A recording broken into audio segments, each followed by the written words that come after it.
Assalamualaikum warahmatullahi wabarakatuh. Saya Rasti Eka Andini. Saya dari kelas 6A Manajemen Pendidikan Islam. Nah, di sini saya akan membahas tentang strategi pembelajaran afektif untuk memenuhi tugas mata kuliah micro teaching. Nah, langsung saja berikut pembahasannya. Nah, apa sih yang dimaksud dengan strategi pembelajaran afektif? Di sini saya akan membahas tentang apa itu pengertian dari strategi pembelajaran afektif. Nah, yang dimaksud dengan strategi pembelajaran afektif adalah suatu metode dalam proses pembelajaran yang menekankan pada nilai dan sikap yang diukur. Hal ini menyangkut kesadaran seseorang yang tumbuh dari dalam atau dari dirinya sendiri. Nah, strategi pembelajaran ini bukan hanya bertujuan untuk mencapai pendidikan kognitif saja, melainkan juga bertujuan untuk mencapai dimensi yang lainnya. Misalkan, ada seorang siswa dalam proses pembelajaran itu kurang minat.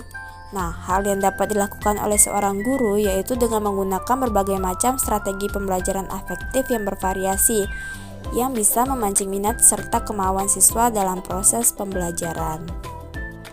Itu tadi contoh nilai dari strategi pembelajaran afektif.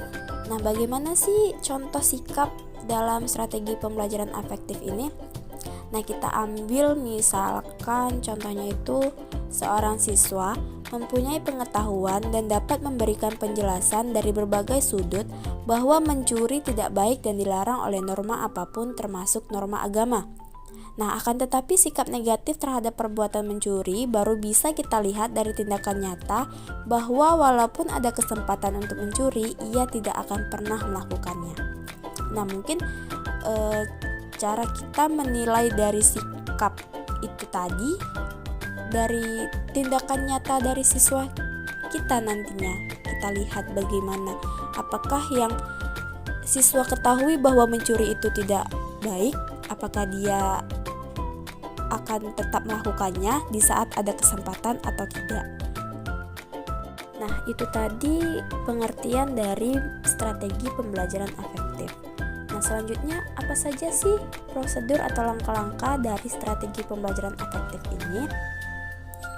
Nah, langkah-langkahnya itu yang pertama, pola pembiasaan.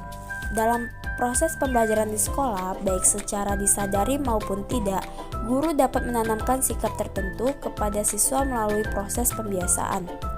Misalnya, sikap siswa yang setiap kali menerima perilaku yang tidak menyenangkan dari guru.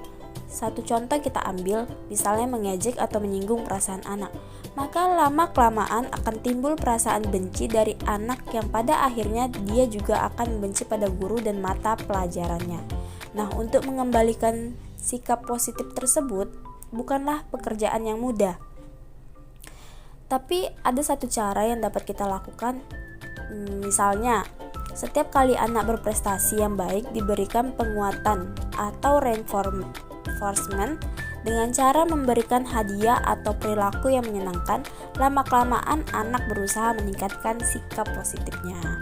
Nah, langkah yang kedua itu modeling. Pembelajaran sikap dapat juga dilakukan melalui proses modeling, yaitu pembentukan sikap melalui proses asimilasi atau proses pencontohan. Nah, misalnya contohnya itu guru perlu menjelaskan mengapa kita harus telaten terhadap tanaman, atau dapat diartikan kita harus memelihara tanaman, atau mengapa kita harus berpakaian bersih dan rapi. Hal ini diperlukan agar sikap tertentu yang muncul benar-benar didasari oleh suatu keyakinan kebenaran sebagai suatu sistem nilai.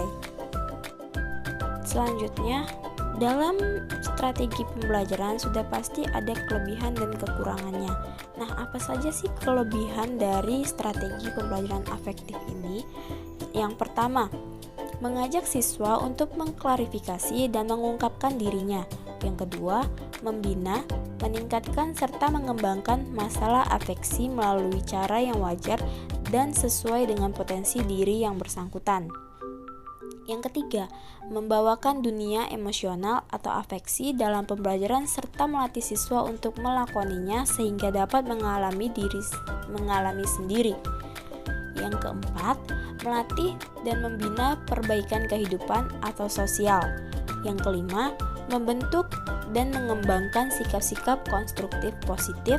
Yang keenam, menanamkan nilai atau sistem nilai yang utama atau esensial serta melestarikannya. Yang ketujuh, membina tata cara pemahaman, moral, dan perilaku seseorang dengan kajian sistem nilai. Yang kedelapan, membina kesadaran akan perlunya nilai atau moral kebaikan tentang sesuatu, nilai dan mendorong keinginan untuk menganut serta melaksanakannya. Dan yang terakhir, pembinaan dan pengembangan kepribadian anak. Nah, itu tadi kelebihannya. Nah, apa saja sih kekurangan dari strategi pembelajaran afektif ini? Yang pertama, selama proses ini pendidikan sesuai dengan kurikulum yang berlaku cenderung diarahkan untuk pembentukan intelektual atau kemampuan kognitifnya. Yang kedua, sulitnya melakukan kontrol karena banyaknya faktor yang dapat mempengaruhi perkembangan sikap seseorang. Pengembangan kemampuan sikap baik melalui proses pembiasaan maupun modeling bukan hanya ditentukan oleh guru, akan tetapi juga faktor-faktor lainnya. Yang ketiga, keberhasilan pembentukan sikap tidak bisa dievaluasi dengan segera. Berbeda dengan pembentukan aspek kognitif dan aspek keterampilan yang hasilnya dapat diketahui setelah proses pembelajaran berakhir, maka keberhasilan dari pembentukan sikap baru dapat dilihat pada rentang waktu yang panjang. Yang keempat, pengaruh kemajuan teknologi, khususnya teknologi informasi yang menyuguhkan aneka pilihan program acara berdampak pada pembentukan karakter anak. Tidak bisa dipungkiri salah satunya program-program televisi.